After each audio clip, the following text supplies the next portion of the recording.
Rules అన్ని break చేసుకొని హ్యాపీగా అలా సరదాగా ఒక సీన్ పెట్టారా, యాక్ట్ చేసినామా, మళ్ళీ బయటకు వచ్చాం, మళ్ళీ అట్లా ఎంజాయ్ చేస్తుండేము. వర్క్షాప్ ఎక్కువ జరిగింది మాకు. వర్క్షాప్ ఎక్కువ జరగడం వల్ల మేమందరం ఒక ఫ్యామిలీగా కలిసిపోవడం, ఒక కాలేజీకి స్టూడెంట్స్లా ఉండడం.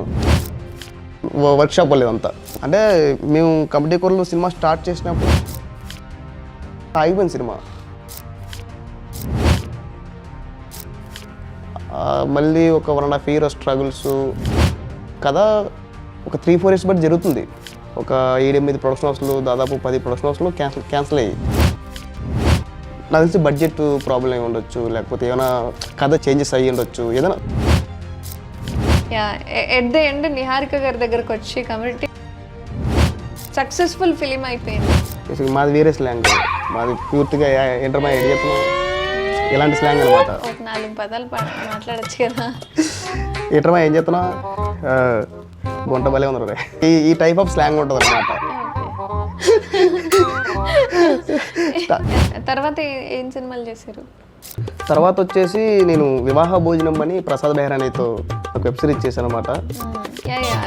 చూసారా? అది నిజంగా కమిటీ కుర్రోలతో ఎంత సక్సెస్ వచ్చింది నాకు, సేమ్ ద టైం వివాహ భోజనంతో అంతే సక్సెస్ వచ్చింది అనమాట నాకు. మా తమ్ముడు 2 ప్యాంట్లు 2 బనియాలు తీసుకో అని చెప్పి పట్టుకెళ్ళిపోయా, చేసే వచ్చాను అంతే. ప్రసాద్ బెహ్రా గారు ఎలా ఉంటారు? ప్రసాద్ బెహ్రానే చాలా హ్యాపీగా ఉంటాడు, ఆనందంగా ఉంటాడు. 2 ఒకటి.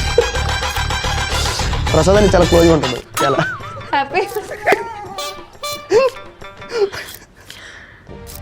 చాలా కాల్స్ వచ్చాయి. మైత్రి, సితారా, గోల్డ్ బాక్స్, చాలా పెద్ద పెద్ద ప్రొడక్షన్ హౌస్ నుంచి కాల్స్ వచ్చాయి నాకు.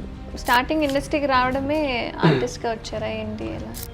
మీకు తెలిసింది కదండి, ఆర్టిస్ట్గానే వస్తాం కదా. కొన్ని ప్రయత్నాలు భాగంలోనే అన్నీ చేసుకుంటూ వర్క్ చేసుకుంటూ కమిటీ కోర్లు బిఫోర్ అన్నీ వర్క్ చేసుకుంటూ ట్రయల్స్ చేసేవాడిని.